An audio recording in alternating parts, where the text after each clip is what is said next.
3項目のご講演でございますけれども、グラビア印刷職場の VOC 排出抑制並びに職場改善事例と題しまして、株式会社全国グラビア分析センター代表取締役社長石塚千吾様よりご講演を頂戴いたします。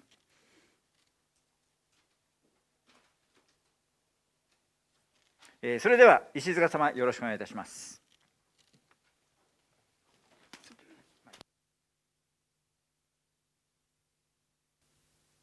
先ほどオフセット印刷の話が出ました。それから一般的な溶剤管のですね、開け閉めの話も出ました。しかしこれから紹介するのは、もっと有機溶剤をたくさん使うグラビア印刷についていろんな改善ですね、私が現場に行きまして、これは皆さんに紹介した方がいいんじゃないかと思ったことをですね、簡単なことも多いんですけども紹介していきたいと思います。それで表紙に採用しましたこの絵はですね、あるお客さんで5食器なんですけども、作業環境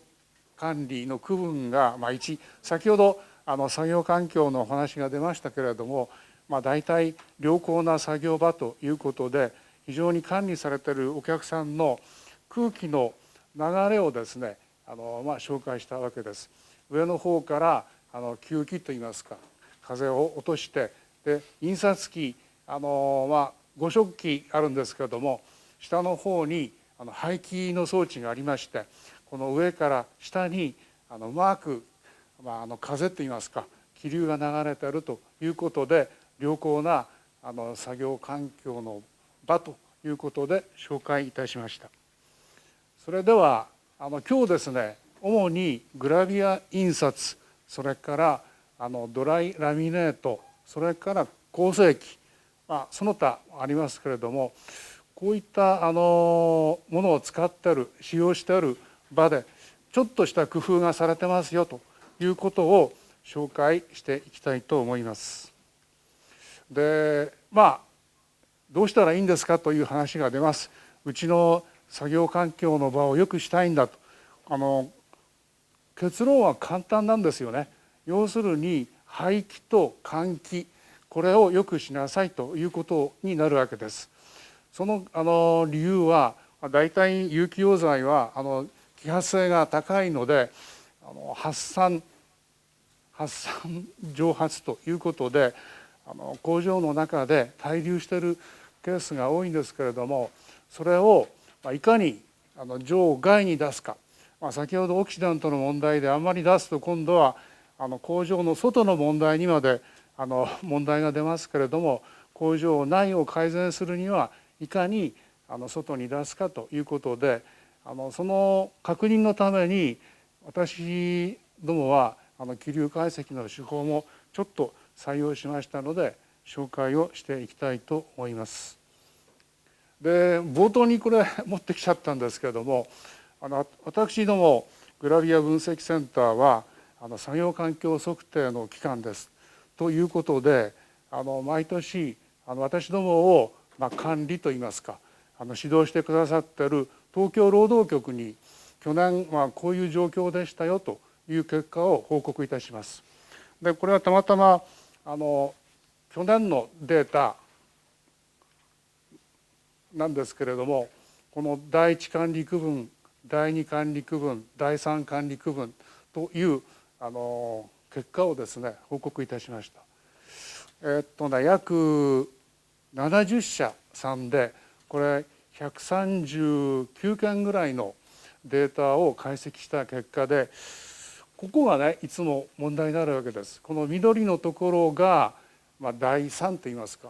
改善しなければいけませんよということでターゲットになる作業場ですけど、いかにこの数値を小さくするか、いかに改善をどんどん進めていくかということでお客さんと相談するわけです。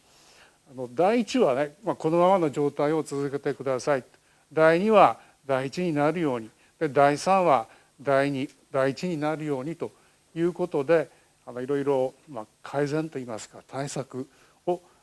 進めていくことになります。それでは、グラビア印刷とはもう今更説明するまでもないんですけれども、このインキパンというところにインキを有機溶剤で分散させて、ここに拡散状態にしておくわけですけど、ここにフィルムが走りますと。でこのインキパンの中のインキがこのシリンダーに乗っかって、そのシリンダーからフィルムに転写するといいますか、それがグラビア印刷なんですけども、これだいぶ前ですけど、あるお客さんでどこが一体その有機溶剤が滞留しているのか、濃度が高いのかという実験を行ったことがあるんですけれども、このインキパンから出て有機溶剤を外に排出するための乾燥ボックスという装置があるわけですけど、その入る寸前、ここがですね非常に高濃度であると、この気柱が非常に高濃度であるということが、数値的に確認できましたと。それからですね、何色もあると次の色にまた走るわけですけど、フィルムがその時にこの途中ですね、完全に有機溶剤が工場外に排出されずに若干フィルムに残っていると、それがまた濃度を高めるような原因になるんじゃないかといったようなことで、この有機溶剤の発生源ということでは、環境としてはこのインキパンを出て乾燥ボックスに入る寸前が非常に濃度が高いということが分かりました。でじゃあ具体的に良好な場っていうのはどういう状態かなということで、これは検知管を使いまして具体的に数字を把握した一例でございます。良好な場所ですと、この辺非常に極端に近いところは 130ppm というぐらいの高い濃度になりますけれども、完全に極肺に引かれておりますと、ちょっと離れたところでは 10ppm ぐらいですか未満ですということで、良好な作業場の場合はこういう数値が把握されるということになります。なりますというかそういうことの結果を得ることができました。だから大体こういったような状況を目指して何をやったらいいか、どうしたらいいかということをいろいろ相談をしていくわけです。でこれ表示にありました非常に良好な作業場で上の方から気流が流れて下に引かれてると、これは上からですね花びらといいますか、どういう状態になるかというのを流した、そういった一つの事例になります。吸気から排気に対して非常にきれいに風が流れていると。そうしますとインキパン上に発生した有機溶剤が極肺で外に出されているということになります。でもうちょっと気流計算を使って解析したことがあるんですけれども、数値的にも一番極肺口に近いところは高い引き込みですか数字が計算されたという風速計算を使って極肺の性能をちょっと確かめたということになります。それでここからですね、じゃあどういったことをやれば改善といいますか良好な作業場になるのかなということで、いくつかですね実際に作業環境測定でお客さんを訪問して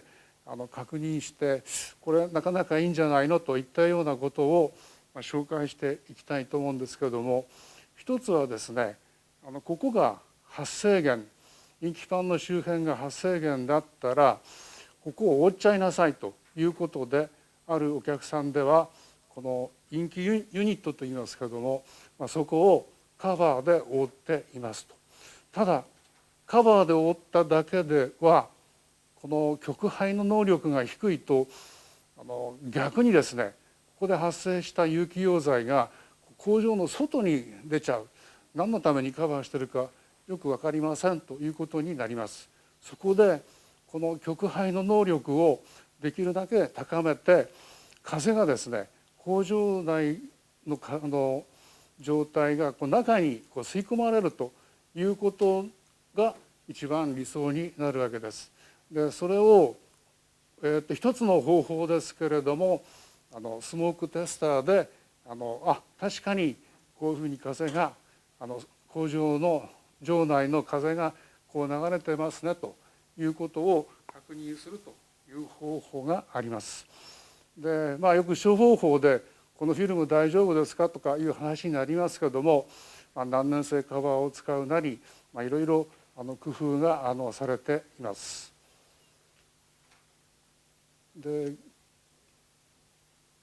そのスモークテスターを使うということで、皆さんご存知ですけれども、このスモークテスターのゴム球を押すことによってここから白煙が出るということで、非常にどなたでも分かりやすい確認方法の一つになります。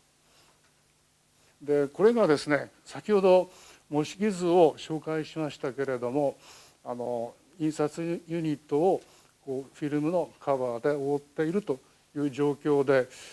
特にですねこんなのは工夫したらいいんじゃないのというのが、こういうフィルムを下げる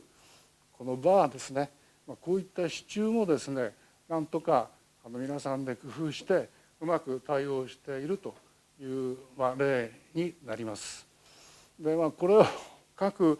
印刷ユニットごとに設置するということで、ある意味では非常に大変な面もあるんですけども、フィルムでカバーするということ、それから極灰で完全に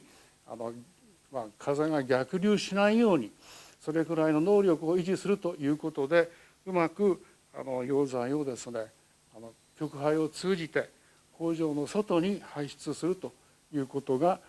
可能になります。でまたこれは別なんですけれども、これもだいぶ前ですけれども、お客さんにもっと身近にどうなっているのかなということで確認した場合なんですけれども、もうダイレクトにこのインキパンの上を覆いますと。で上だけ覆ったんじゃよく効果が出ないよということで、ちゃんと側面も覆いましたということで、ユニット全体まではいきませんけれども、もう本当に溶剤が発生する発生源の近いところ、インキパンの上部側部をですねカバーするという方法を取るということもあります。でインキパンをカバーしなさい、あるいは全体をカバーしなさい、それからいろんな意味でこのカバーという言葉を使うんですけども、あんまりねカバーをですねしすぎて肝心なこの排気口まで塞いでしまっているという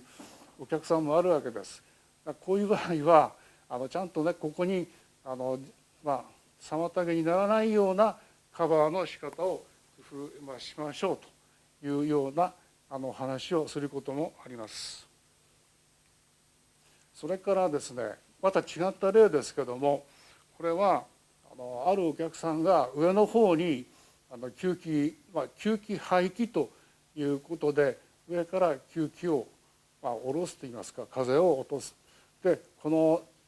ユニットの間にですねうまい排気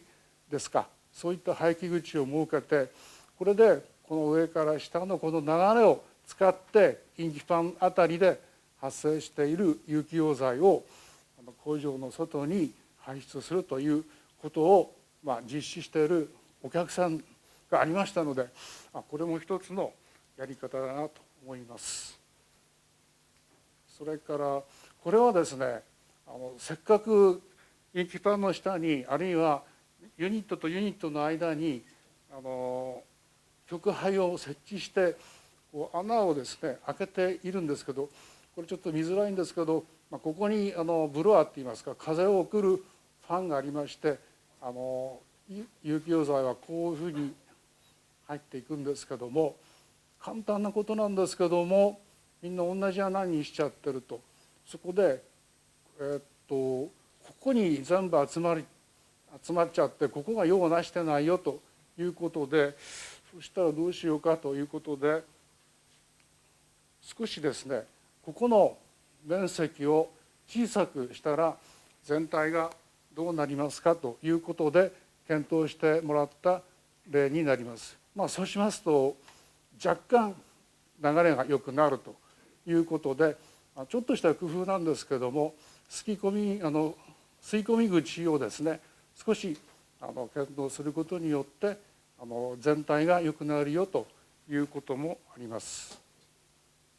それからこれはドライラミネートで一般的にはこの塗布部のここに有機溶剤が集まってここから発散するわけですけど、これも先ほどインキでお話ししましたけれども、カバーをする塗布部の部分をカバーするということで、改善ができるということの一例です。でもうちょっと側面から分かりやすく書いたつもりなんですけども、前面だけじゃなくて背面にもカバーをすると全体に排出がうまくいきますということの事例になります。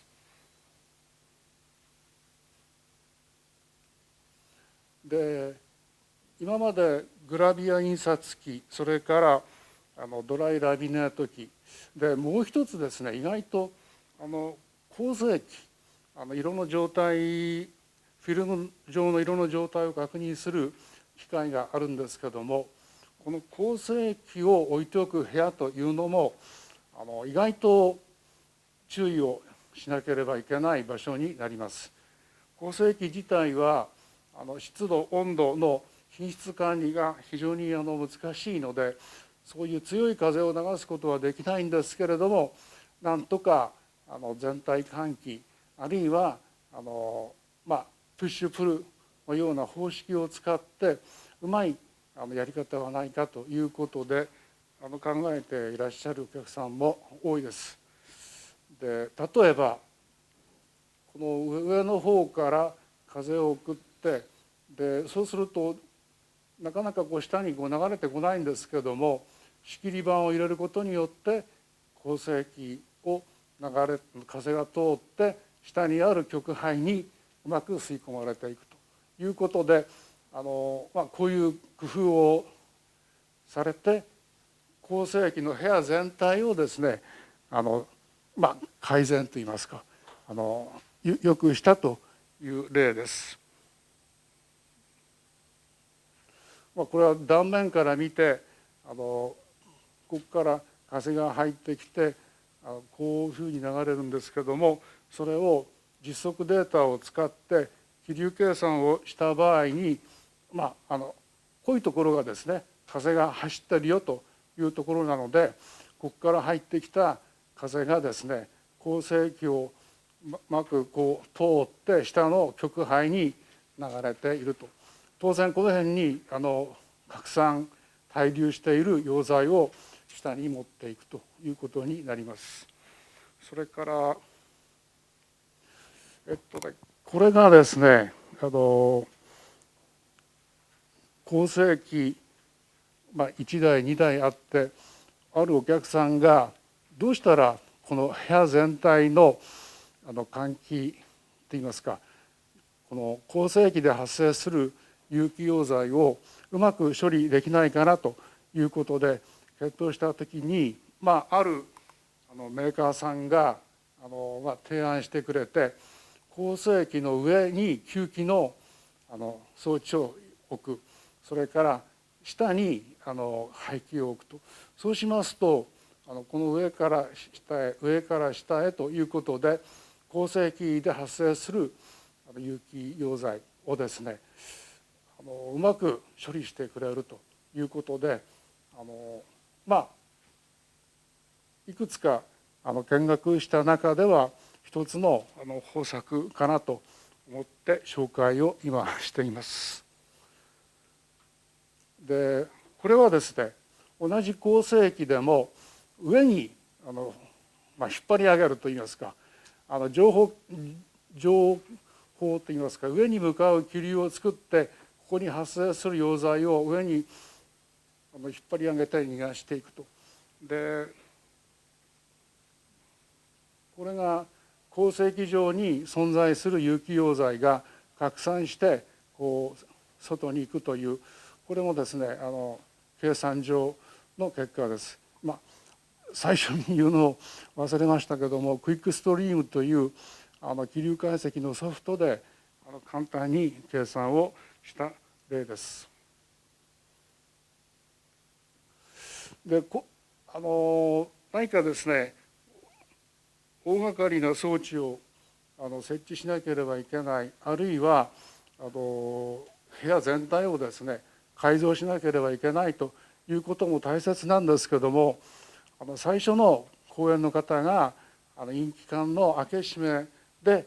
非常に違うよということで、グラビアもそうなんです。陰気を調合した陰気管をですね、意外とオープンのケースがあるわけです。そういった場合に蓋をしましょうと。蓋も角反棒が邪魔だよというような場合は、角反棒の覗き窓だけを作って蓋をするという、そういう工夫をされているというケースもあります。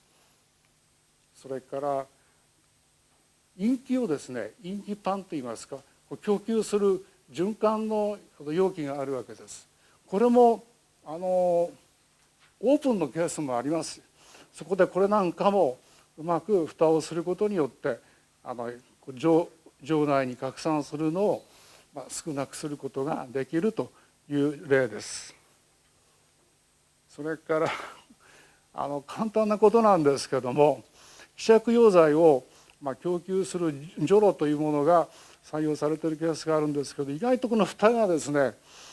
最初はあったのかもしれませんけど途中でなくなっちゃったとか、そこで紐をつけて工夫をされているというケースもあります。で先ほどですね、工場全体がどういう状態であるか、良好なのか問題があるのかと確認するのに作業環境というお話が出ましたけれども、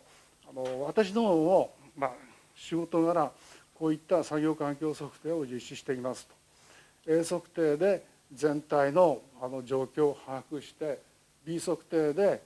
一番その溶剤が発生するような場所を測ってどうであるかということで、溶剤の濃度を管理濃度で割って1という数字を用いまして、1より大きい、1より小さい、あるいはB 測定の場合は1以下、1から 1.5、1.5 以上ということで、ここに管理区分が出ますけれども、こういった数字をですね、あまりお客さんに細かく説明することはないんですけれども、同じ第三管理区分でも非常に厳しいのか、あるいはちょっとした改善で良くなるのか、そういった提案をすることがあります。でレポートには必ずこういう図がありますから、状況がどうであるかということを確認することができます。でちょっと急いでパーッと事例を紹介したんですけども、まとめというほどのまとめじゃないんですけども、対策をする上でやはりここを確認した方がいいですよというのが、一つは有機溶剤でオフセットさんにはあまり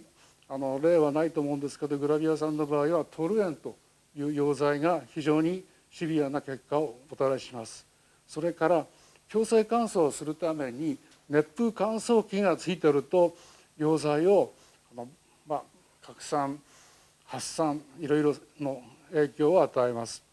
それからユニットの排気の能力、あるいは適正にフィルムがカバーされているかで、それを確認するために先ほど紹介したスモークテスターを使うなり、あるいは作業環境測定を行うなり、場合によっては気流ですか、そういった風速も行うということで対策を考えるということができます。で、最後になりますけれども、やはり全員で対応しなければいけない。それは経営の方も、それから監督する管理者の方も、それから実際に作業をする方もということで、書いてございますけれども、設備を対応する経営の方と同時にですね、具体的に日々の点検をする作業のする方にもですね、意識を高めていくということが大事になるかと思います。